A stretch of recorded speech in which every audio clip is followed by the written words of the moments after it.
there's been so much going on in the world, and there was a period of time where perhaps inclusivity and things like diversity was slightly higher on the agenda than they are now. And so we're also, reminding people a lot of the time that these things are important. They can have massive commercial benefit to your organization, and designing things. We believe what we are talking about is just good design. We don't think it's particularly unusual or particularly special.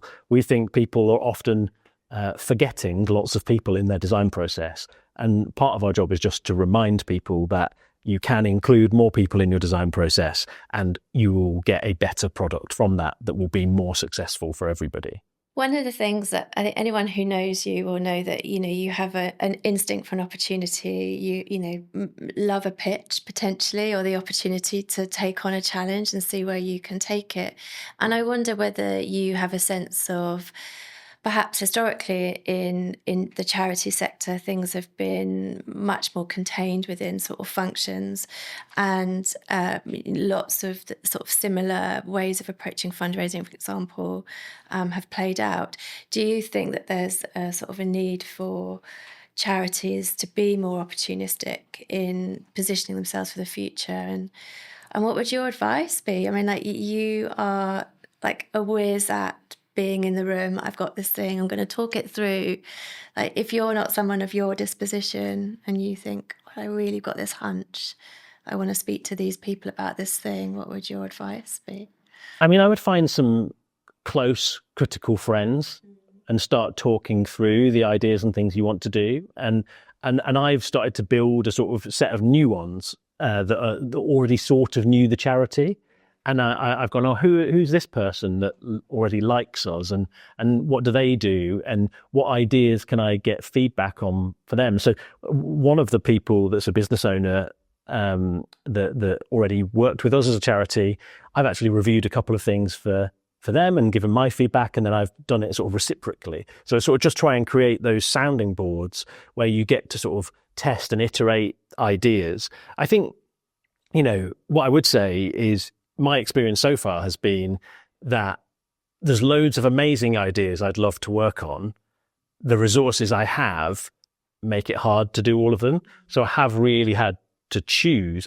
And where I've ended up is probably some of the things are the more obvious that need tackling first.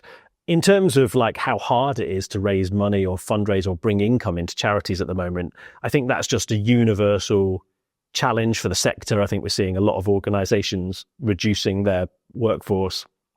And, to be honest, I'd love it if I had a massive endowment and didn't have to worry about bringing in any money at all, because then I could just get on with changing the world, But that's not the situation. So we have to sort of work with the situation we're in, which is ultimately to convince major donors, to convince corporates to join in, to convince the trusts and foundations that have supported us for so long that there are interesting, new and exciting projects. And part of our job is to demonstrate our impact and tell brilliant stories about the difference we make.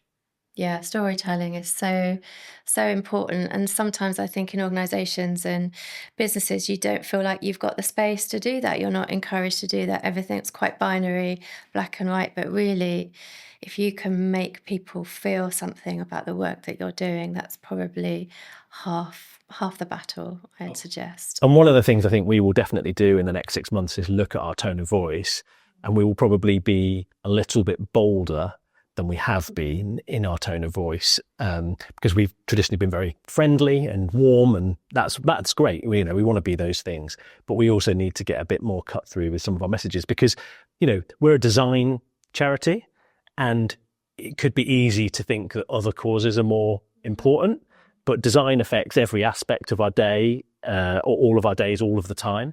And so when things are well designed, it actually does make a genuinely better world, and we need to convey that as effectively as we can. My last question, I guess it's for both of you. You're both sort of trustees, but Jim, you've been a trustee, you're now a CEO, you're right, you're the ham in the sandwich of the workforce and the trustee in the organisation. How often that's a hard job as a trustee. You're there to safeguard and to govern at arm's length in a short amount of time. How have you sort of found that experience being on the other side of the trustee relationship, and anything that you'd share about that? One thing I'll say is, historically I've been the recipient of extensive packs of papers as a trustee. I hadn't given enough thought to the person writing them. Now that I'm the person that is often writing them, along with my leadership team who write lots of them too. But a lot of work goes into making papers. And what I think you really need to do as an executive team member, and hopefully you need to receive positively as a trustee, is trying to write papers that help you articulate your own thinking as a benefit to your own reflection. So if you're writing papers for the sake of writing papers, it's not really helping anyone, because it creates reading work for the trustees and it creates authoring work for whoever's writing them. Whereas if actually you can write papers about genuine things of importance that help you gather your own thoughts, because it means every quarter you get this opportunity to have a sort of consolidated narrative about the situation. So making sure the papers are needed is important. The other thing I'd say is, how do you engage with trustees outside of our main meetings are quarterly. That is a long time for a volunteer to forget everything that you talked about last time. And it can be very easy in a trustee board meeting to talk about the format of the risk register and not the risks. So how do you keep things consistent and easily digestible so that you can get on to the conversations that really matter? Because everybody wants that, but everybody has the capacity to be distracted. Definitely. And I think I'm in the second term, so 4 years in, and the sort of papers were definitely sort of quite significant, but actually being part of a board who every board member would say, is this information, you're using this for yourself as well, don't just prepare it for us, really it is about the clarity, the succinctness, the synthesis, but also these are the indicators of the health of the organisation. So there's definitely I think still some space to do that, because there's safety in information in some cases.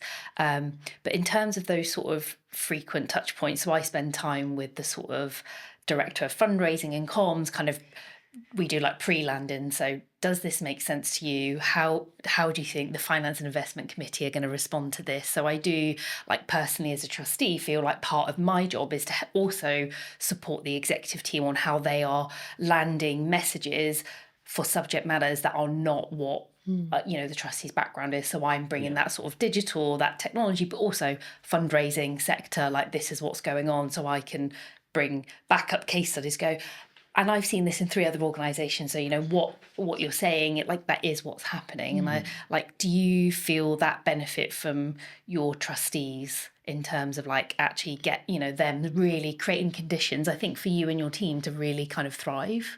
Yeah, I mean, they're very supportive, and we, as we are sort of, doing a lot of work in the organisation, and we've got an ambitious roadmap, we created an extra informal group as a sounding board that has got some terms of reference now. It started off, really informal, but we're okay, let's put some shape around this. But specifically, it doesn't require papers. It can be called, at short notice. And a couple of things have come up where you're I need to talk to someone about this and I can't wait 3 months. And so, not least of all, in one example, there was 2 weeks to send a response to someone about an opportunity, and it was of sufficient importance or complexity or potential risk that it would have to be seen by trustees. So having a sort of understood informal way of getting, and I also now write a month note to all trustees about what's going on to help just keep that extra touch point of here's what's happening in the organisation, so that when I get to the update quarterly, everybody's had just a few reminders and they feel like they've been in touch with the organisation.